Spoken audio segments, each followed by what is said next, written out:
Amigos de Canal 14, qué gusto saludarles. Soy su amiga Josefina Claudia Herrera. Me da muchísimo gusto estar aquí con ustedes en este día y justamente porque hay un tema que realmente nos ha apasionado y esto es lo que tiene que ver con Pemex, la empresa petrolera del Estado mexicano, la compra por supuesto del Grupo Fertinal y Agronitrogenados. Esta última formó parte de Altos Hornos de México. Este encuentro que tenemos ahora, si nos lo permiten, es para entender, analizar y sobre todo valorar todo aquello que hemos vivido en estos años. Para ello me acompaña en este día justamente Nancy Flores. Ella es periodista de Contralínea y bueno, queremos conocer su punto de vista y que nos adentremos a este tema. Nancy, ¿qué tal? ¿Cómo estás? Qué gusto saludarte. Bien, muchas gracias. Pues cuéntanos acerca de lo que es esto que tiene que ver con Fertinal y Agronitrogenados. Son empresas que finalmente supimos por parte del gobierno, incluso de Carlos Salinas de Gortari, que habían privatizado fertilizantes mexicanos, Fertimex en su momento. De ahí entiendo que surgió todo esto que tiene que ver con esta compra final de Fertinal y todo lo que tiene que ver con Agronitrogenados. Pero cuéntanos un poco de la historia que tú has investigado, que tú has desarrollado. Sí, Fertinal se ubica en un contexto de fraudes, sucesivos fraudes que se han cometido en petróleos mexicanos. Hay que recordar que Pemex precisamente ha sido una de las empresas, así como lo dice Andrés Manuel en sus conferencias, ¿no? Sí. De las más saqueadas de este país. Y sí, precisamente toda esta historia se remonta a mucho tiempo atrás. Lo que estamos viendo ahora, el escándalo que estamos presenciando en estos momentos y que tienen la mira a un exdirector de la paraestatal, a Emilio Lozoya Austin, es precisamente el destape de esta corrupción. Y no es el único. Fertinal, así como tú, Josefina, mencionabas perfectamente Agronitrogenados, parecieran dos historias que corren en el mismo sentido. Sí. Agronitrogenados se adquiere, se vuelve a adquirir porque precisamente se privatizó en la época de Carlos Salinas, donde se privatizó absolutamente todo. Sí, sí.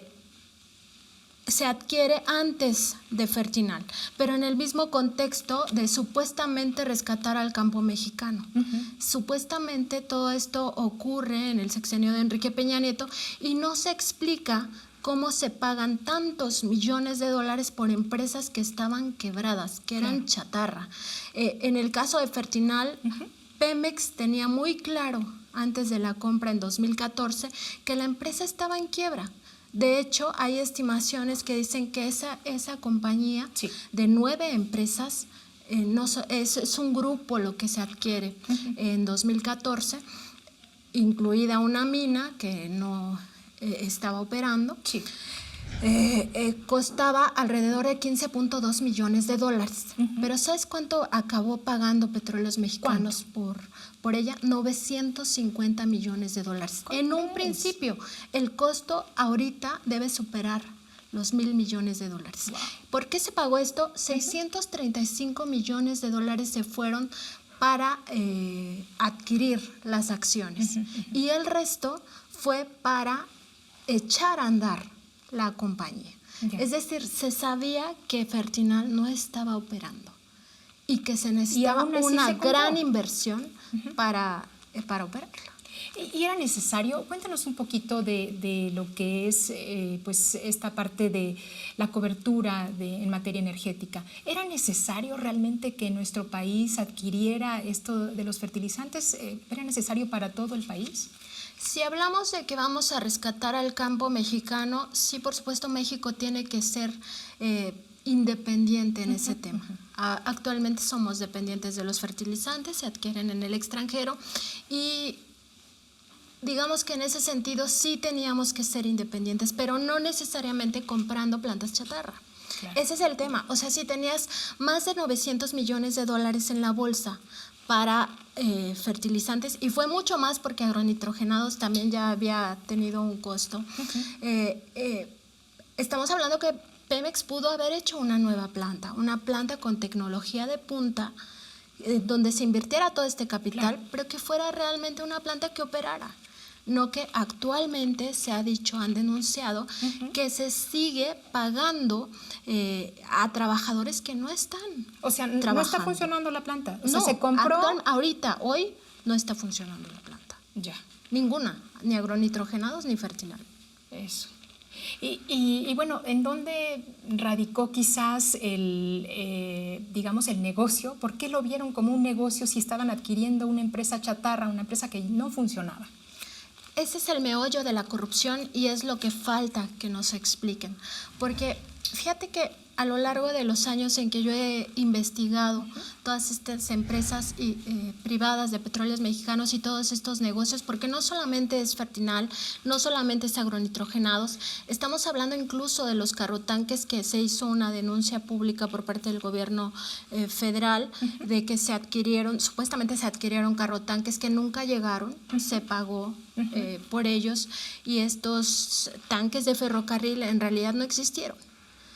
Y como eso, hay muchas historias de fraudes a la empresa, porque no se les puede llamar de otra forma sino fraudes a Petróleos Mexicanos. Y no se entiende, o sea, no se entiende cómo, sabiendo que estas industrias no sirven, se compran. Y eso mismo pasó con el astillero Hijos de J. Barreras, que está en España, y que Pemex lo adquirió en un momento de crisis. Esa compañía estaba en quiebra también y Petróleos Mexicanos entró a rescatarla para que hiciera 2 floteles que Pemex no necesitaba. Uno de esos astilleros, uno de estos floteles está varado en España esperando a que alguien más lo compre, porque Pemex no lo necesita. Pemex ni siquiera tiene trabajadores para que estén ahí albergándose. Entonces son muchos fraudes que tienen que ver con un esquema muy amplio de corrupción que se remonta a 1988, cuando Petróleos Mexicanos dejó de tener sus oficinas en el extranjero, sus oficinas de representación, y entonces lo que hizo fue empezar a constituir empresas fantasma. Así de simple. Pero eso es normal, eso se da, ¿no? Hay una manera de decir, a ver, alto, esto no puede ser. ¿No hay quien fiscalice eso? Pues ese es también el punto, porque finalmente quienes aprueban esta constitución son quienes estaban en el gobierno en ese momento. Estamos hablando de que las primeras 2 empresas se dan en el último periodo, en los últimos meses del sexenio de Miguel de la Madrid. Era 1988, y el resto se empiezan a constituir a partir del sexenio de Carlos Salinas de Gortari. Pero tampoco Ernesto Zedillo lo frenó, ni Vicente Fox, ni Felipe Calderón. Y Felipe Calderón, hay que recordar que fue secretario de Energía. Él sabía desde mucho tiempo antes, como titular del Consejo de Administración de Petróleos Mexicanos, que esto estaba ocurriendo. Y después vino Enrique Peña Nieto y tampoco lo frenó. Con Enrique Peña Nieto llegaron a ser 90 empresas de la propiedad y participadas de Petróleos Mexicanos. Imagínate, 90 empresas que no rinden cuentas, que están ligadas al presupuesto de Petróleos Mexicanos y que por el simple hecho de ser empresas privadas, muchas de ellas instrumentales, es decir, que no tienen ni empleados, que no tienen oficinas, en realidad que no existen. Fantasma. Exactamente, no rinden cuentas. Claro. O sea, la sociedad no sabe de ellas. A ver, Nancy, ayúdame a entender y quizá que la audiencia nos permita conocer a fondo. ¿Qué pasa, por ejemplo, cuando nos vendieron esto de la reforma energética? Incluso desde el Pacto por México dijeron, vamos a hacer una situación de ser un país fuerte, sólido y con proyectos que sean productivos. ¿Qué pasó? Pues pasó lo que siempre quisieron. Y es más opacidad. En realidad lo que trajo la reforma energética de Enrique Peña Nieto fue un manto de opacidad en todas estas empresas. ¿Por qué? Porque al menos antes de esta reforma energética, PMI Comercio Internacional, que es la cabeza del grupo PMI, todas las empresas instrumentales que tiene Pemex en paraísos fiscales, además de todo, ese es un elemento que no habíamos mencionado, ya dejó de rendir cuentas PMI y en consecuencia todo el grupo PMI deja de rendir cuentas. Yeah. ¿Por qué? Porque la reforma energética lo que dijo es que ya ni siquiera Petróleos Mexicanos como corporativo era empresa paraestatal, la convirtió en una empresa productiva del Estado y eso le resta fiscalización. Ya el propio Pemex no tiene órgano interno de control, sino tiene su propia auditoría. Pero hay un consejo de administración, ¿qué pasó con él? Los consejos de administración han avalado absolutamente todo. Todo esto ha pasado por los consejos de administración. De hecho, es precisamente la defensa de Emilio Lozoya Austin, ahora que está enfrentando esta orden de aprehensión, decir, yo no tomaba las decisiones. Las decisiones las tomaban colectivamente quienes integran el Consejo de Administración de Petróleos Mexicanos. Y eso sí es interesante, porque aquí lo que está apuntando Emilio Lozoya Austin es directamente al que entonces era secretario de Energía, Pedro Joaquín Cotwell. Que era el que encabezaba incluso este Consejo de Administración, ¿no? Y que se enteraban de todos estos temas. Agronitrogenado se discute en una sesión extraordinaria de diciembre de 2013, su adquisición se discute ahí y no fue Pedro Joaquín Cotwell quien dijo no se compre. Ese es el tema también. ¿Hasta dónde van a llegar las responsabilidades? Pues esperemos ver qué es lo que sucede. Y bueno, antes de irnos a una pausa, yo quisiera que más adelante nos contaras un poco de todas estas investigaciones. Me gustaría muchísimo saber cómo fuiste desarrollando y armando toda esta historia que la verdad nos cuesta muchísimo trabajo pues, conocer a fondo. Mientras volvemos, ¿qué le parece si usted también opina? Recuérdelo, estamos a través de Twitter en @canal14mx. Volvemos.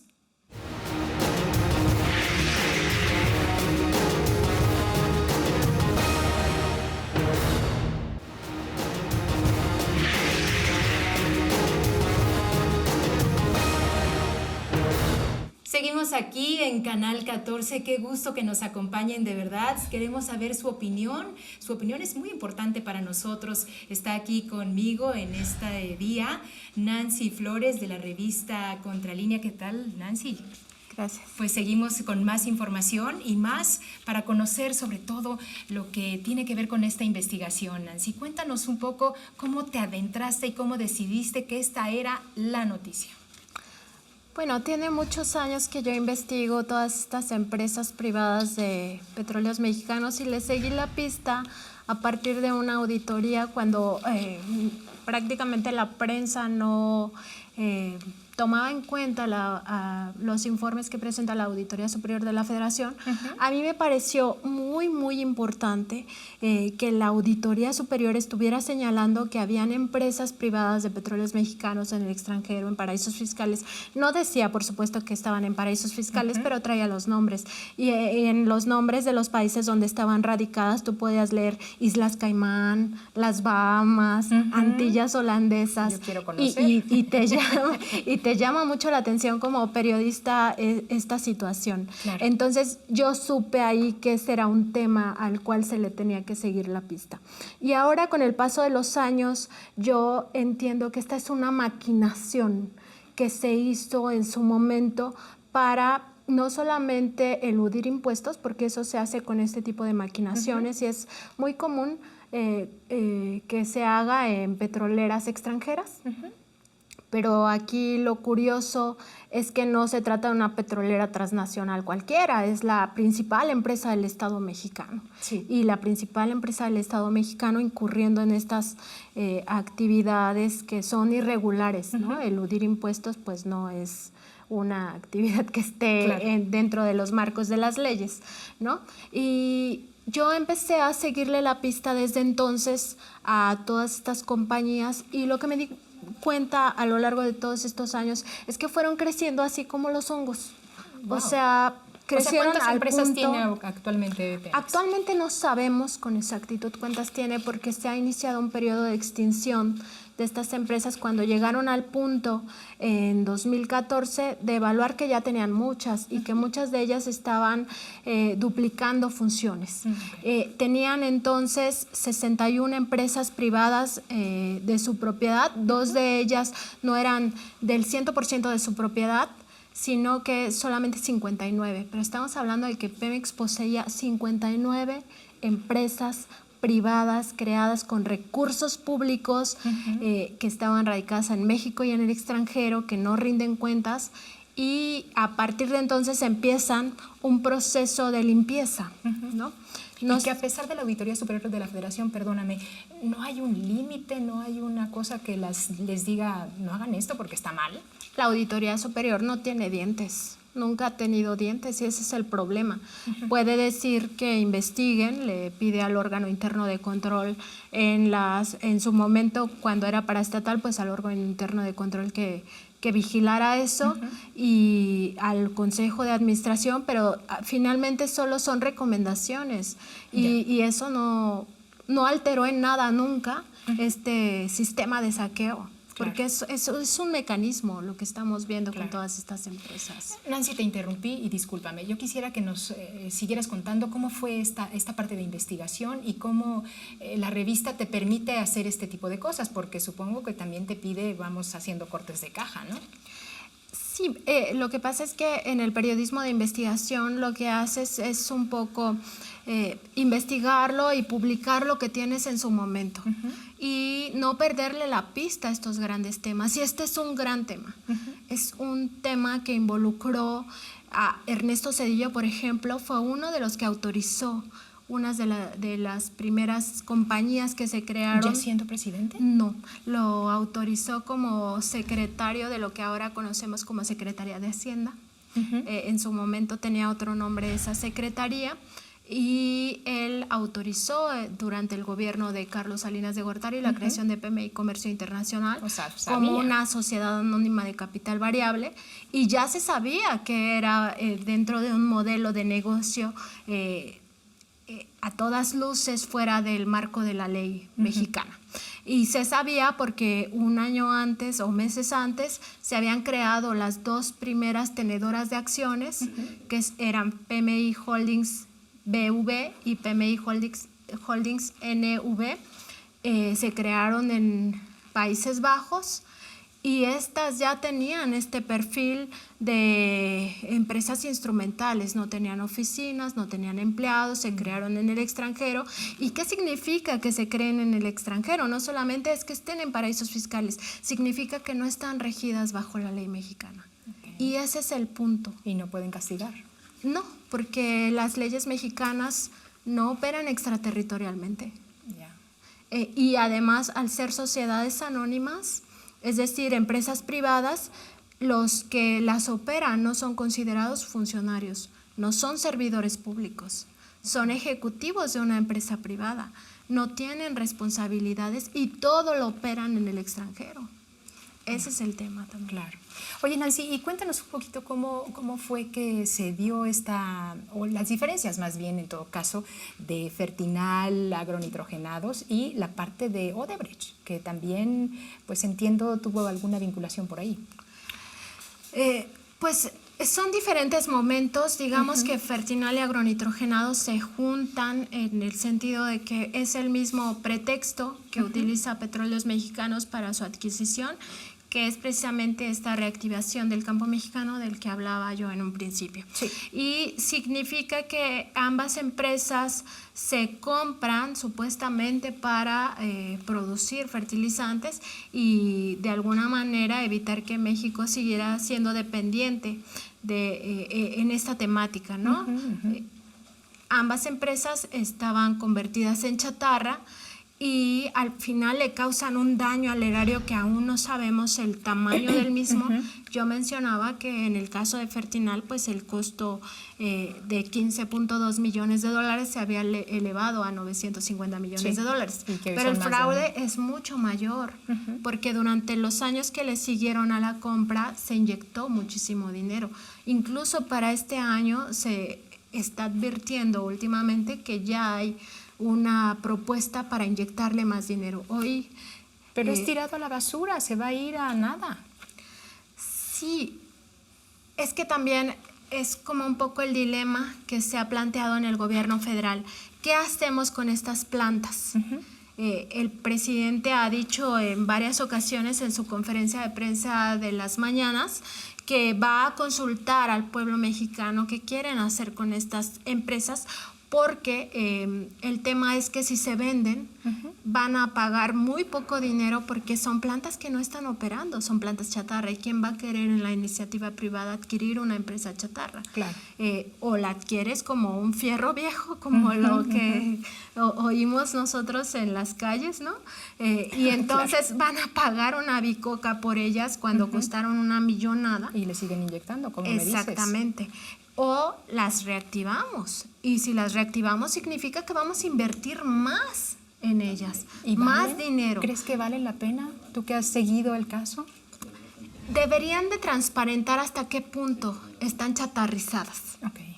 Si nos dijeran el 60% de ellas está chatarrizado, solamente sirve el 40%, tal vez podríamos pensarlo, ok, rescatemos el 60%, que ya de por sí es mucho. Pero si nos dijeran el 95% de esta empresa no sirve, pues entonces ya para qué, o sea, ya para qué seguimos invirtiendo en algo que en realidad nos va a consumir muchísimo dinero más. Claro. Nancy, hablemos de los implicados, hablemos de la gente que sí necesariamente va a tener que pisar la cárcel. Y a esto me refiero ¿veremos realmente al expresidente Peña Nieto en la cárcel? ¿Crees que las averiguaciones lo lleven hasta él? Es muy difícil pensar que todas estas investigaciones puedan terminar en un proceso contra un expresidente de México. Y no hablemos solamente de Enrique Peña Nieto, como yo decía anteriormente, Madrid, exactamente, ¿no? O sea, los responsables desde la cabeza de gobierno han sido muchos. El tema también es que quién es el que firma, quién es el que toma la decisión, y no son los presidentes. O sea, en papeles nunca vamos a ver a Enrique Peña Nieto firmando si compren esta planta. Bueno, hay uno que firmó, que es el que realmente lo tienen con una multa millonaria y sin la posibilidad de ser funcionario público, entiendo, ¿no? De Peña Nieto, no. En todo caso, sería la responsabilidad, estaría abarcando a Emilio Lozoya Austin, pero incluso en ese momento de la investigación es muy difícil fincar responsabilidades, sobre todo porque todas estas dos adquisiciones, digamos, se hicieron en este esquema que está fuera del marco legal mexicano. Y ese también es el asunto. Al haber involucrado a PMI Comercio Internacional, al grupo PMI y otras empresas que tienen en su las otras subsidiarias, no necesariamente van a poder aplicarles las leyes mexicanas. Entonces aún está por verse si se puede fincar responsabilidades al propio exdirector de Petróleos Mexicanos. O sea, ¿podría quedar fuera entonces? Es muy probable, y además su defensa ha dicho recientemente que él estuvo en contra de la compra de Fertinal, no de agronitrogenados, de la compra de Fertinal. Ha dicho su defensa legal que estuvo en contra. El abogado Coello Trejo ha afirmado que tienen documentación de que él se opuso a esa adquisición. ¿Y por qué no la presentó en su momento, no? Supuestamente es porque no lo han llamado hasta ahora a rendir cuentas, ¿no? Y porque lo quieren encarcelar en realidad, y él no va a ir a declarar. ¿Pero crees que es un asunto político? El fondo del asunto es que sí hay un delito, sí hay un fraude a la nación, es un fraude multimillonario en ambos casos, y o sea, digamos que sí hay hilos de donde cortar. ¿Tendrían que estar también ahí los del Consejo de Administración? Si realmente se trata de un tema judicial, de un tema de justicia, sí. No se entiende que solamente el hilo se corte por Emilio Lozoya Austin. Necesariamente se tendría que estar llamando a todos los que participaron en las autorizaciones. Y ahí estamos hablando del Consejo de Administración. Entonces sí, deberían de empezar por llamar a Pedro Joaquín Cotwell, un priista de toda la vida, a que rinda cuentas. Y no solamente a él, hay muchos altos funcionarios. También llama la atención que la defensa de Emilio Lozoya haya hablado de un funcionario que hasta ahora no había aparecido, y es Carrera Panizo, que durante muchos años fue el operador de estas empresas en paraísos fiscales, muchos años. Y él ya dijo, quien estaba al frente de esta empresa que se creó ex profeso para adquirir primero agronitrogenados y luego Fertinal, que se llama Proagroindustria, era Carrera Panizo. Entonces llamen a él porque lo autorizó desde esa posición. Eso. Entonces empiezan a apuntar hacia otros personajes que parecía que ya la habían librado. Esperemos que realmente sea un tema de justicia y además que se pueda cuadrar el ilícito. En todo esto opera un modo de hacer el fraude, que es que quienes acababan firmando al final no eran funcionarios. Nancy, muchísimas gracias. De verdad que valoramos mucho tu trabajo, valoramos todo lo que estás desarrollando y pues amigos de Canal 14, de verdad un gusto poderles acompañar. Por supuesto, usted conoce nuestras redes sociales, su opinión es también muy importante. Es Canal 14MX, @Canal 14MX. Que tengan muy buen día.